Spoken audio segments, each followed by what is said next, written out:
Why often people marry a different person than they fell in love with?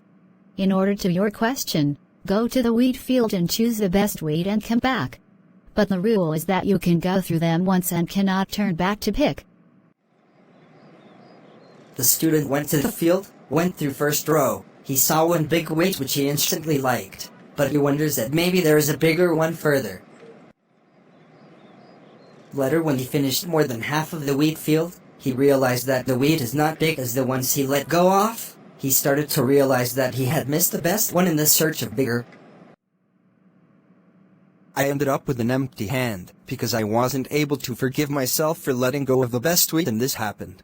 You kept looking for a better one while letting go of the best one, and later when you realize that you have missed that, you can't go back. This is the mistake often made by people who fell in love and lost the best person they could have in their life. Does that mean one should never fall in love? No, dear, anyone can fall in love if they find a suitable person. But, once you truly fall in love, you must never let go of that person due to your anger, ego, or comparison with others. How do they end up marrying someone other than they loved?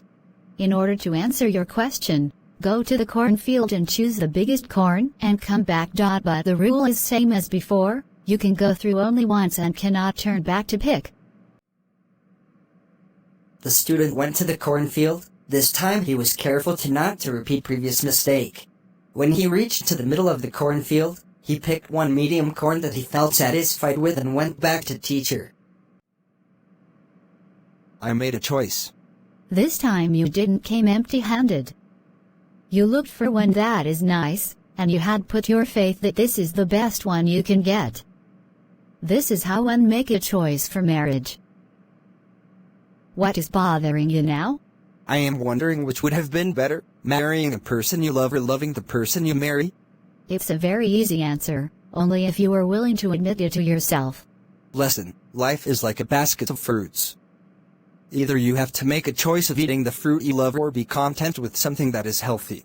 Choose wisely, else you may have to spend your life wondering, what if? As long as you stay true to yourself and honest, you can't go wrong any of these two choices.